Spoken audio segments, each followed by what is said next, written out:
Fala galera, Fábio Gideão aqui para mais uma entrevista hoje sensacional. E cara, eu tenho que agregar valor para você que é minha audiência, meu fã que tá aí acompanhando todo dia.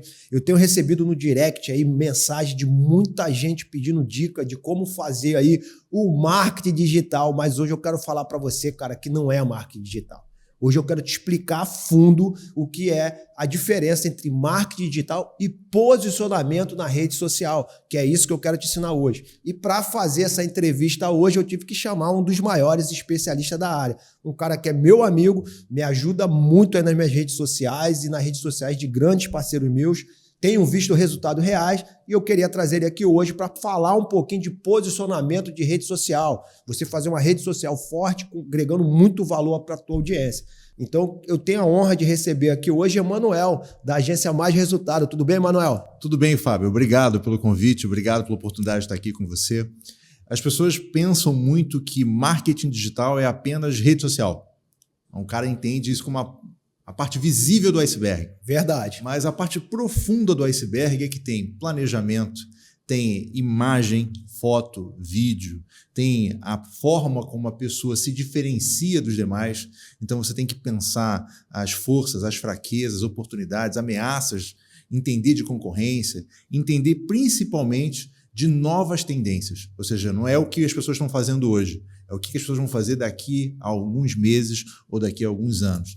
Entendi. Então, para nossa audiência te conhecer um pouquinho mais, fala para mim quem é o Emanuel e como nasceu aí a Mais Resultado, o que você tem feito hoje no mercado para a galera entender um pouco sobre o teu ramo.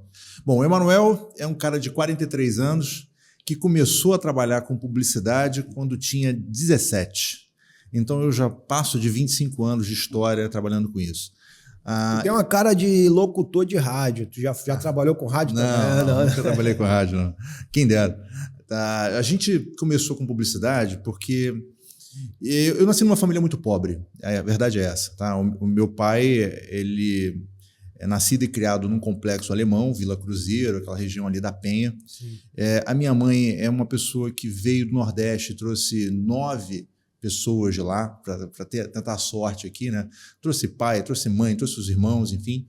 E ela é a mais velha da família. Então, meu pai e minha mãe se uniram no momento para sobreviver na vida, né? Então, eu tenho lembrança da minha mãe carregando água na cabeça, porque não tinha água na comunidade. Eu lembro do meu pai com uma charrete, né? Carregando ferro velho, né? Para vender coisas usadas, né? Então, ele batia, e aí, tem alguma coisa para vender? Eu quero comprar... enfim, alguma coisa para revender. E minha mãe trabalhou em salão de beleza durante muito tempo. Eu digo que ela foi a minha primeira inspiração como empreendedora, né? Porque ela trabalhou para os outros, montou salãozinho.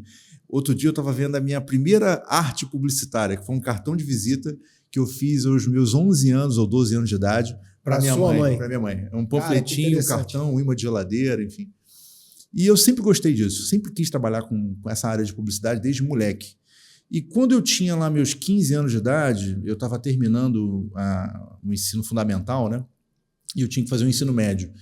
E eu estudei a vida inteira em escola pública. Eu falei, cara, eu tenho que fazer alguma coisa que dê dinheiro logo, porque meus pais não vão me bancar. Eu tenho que fazer uma grana. Eu já fazia umas artezinhas. Eu falei, quer saber uma coisa? Eu vou fazer escola técnica de publicidade. Aí catei na internet. Não existia internet na época. Eu catei... Na época era o Senai da vida, Sebrae. Exatamente. Né? Eu catei nas indicações. Tinha aquele Instituto Universal, que tinha um monte de curso. Você lembra? Eu fiz um curso lá de eletrônica na época. Exatamente. Eu fui achar a ETEC. Escola Técnica de Comunicação na Rua Uruguaiana. E era uma escola particular. E aí a minha mãe apertou um pouquinho, meu pai apertou um pouquinho e me pagaram. A primeira vez que eu fui lá fazer um ensino profissionalizante, né? E quis fazer na minha área. Por quê? Porque eu sonhava, eu gostava dos comerciais, eu sonhava em trabalhar com isso. Comecei logo a pedir estágio para os professores, consegui logo um estágio numa pequena agência e comecei ali, aprendendo. Fui rodando nas áreas. Área de mídia, área de produção, a área de criação. E eu me achei na área de vendas, na área de atendimento. E não saí mais dessa área. Que era o comercial, né? A área comercial. Na época, a agência, antigamente, focava no panfleto, no outdoor, né? Que era na mídia impressa, né? E isso a gente está falando o quê? De 20 anos atrás? O papel ele teve a sua importância durante muitos anos, né? Então, a mídia off sempre foi a mais glamurosa. O cara fazia um título, o redator publicitário, o cara pensava a ideia, ia para a televisão, ganhava prêmio, Washington Oliveto, Nizam Guanais, os grandes publicitários com as grandes sacadas de título, enfim. A TV e o rádio sempre foram os grandes veículos, o jornal e a revista em segundo plano. Isso muda a partir da década de 90, quando a internet, talvez você vai lembrar lá em 95, 96, com a entrada da internet de graça, da internet grátis, o IG, lembra o cachorrinho? Do IG, do CD do American Online. Eu ganhei da American Online Isso. na época no Rock in Rio. Eu cheguei em casa com uns 300 CD daquele que durava 2 dias, né? A internet discada, aquele barulhinho. Isso aí.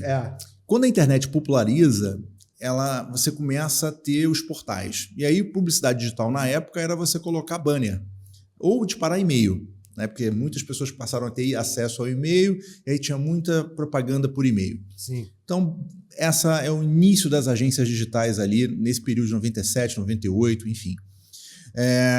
Nessa época, eu trabalhava numa agência chamada Zapt Propaganda, né? E tive a oportunidade de enfim, ficar 3 anos nessa agência. Eu fiquei até os meus 21 anos de idade lá. E foi uma grande escola, porque lá a gente atendia Recreio Veículos, Américas, Chevrolet, muito varejo, atendemos Fox Filmes do Brasil, fizemos propaganda para lançamento imobiliário, SIG Engenharia, enfim, lembro de algum Patrimóvel, era cliente também. A gente fez um monte de coisa legal e eu tive essa base, esse arcabouço de publicidade tradicional.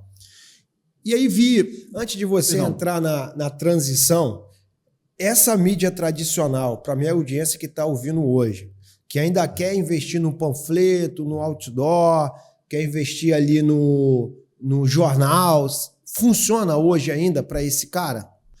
Toda mídia, quando bem pensada, ou seja, com uma estratégia, ela funciona.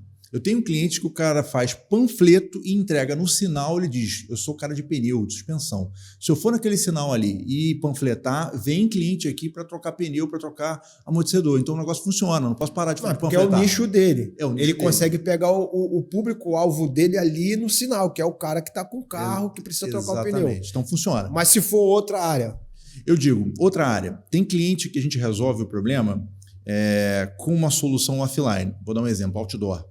A gente inaugurou, eu mesmo faço outdoor, vou falar de mim. Eu vi teus outdoors lá, até comentei contigo. Por que eu acredito muito na mídia exterior? Porque como as pessoas não têm muito tempo para ler jornal, revista, assistir televisão, algo do tipo no offline, a vida está muito corrida, mas o cara anda na rua, ele pega o carro, ele anda, ele circula.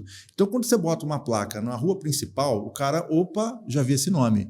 Faz o quê? O branding, o recall de marca. Sim, sim. Eu digo que o outdoor é como se fosse meu display. Display é o termo técnico que a gente chama de mídia de banner no Google ou em sites, em portais. Sim, sim. Ou seja, ao invés de eu fazer vários banners em sites diversos, eu boto banners, que são as placas de outdoor, em pontos estratégicos do Rio de Janeiro, e assim o cara vem na Avenida Brasil, o cara me vê quando ele passa, sei lá, subindo aqui para Jacarepaguá na Gabinal, o cara me vê uma placa na Zona Norte e assim por diante.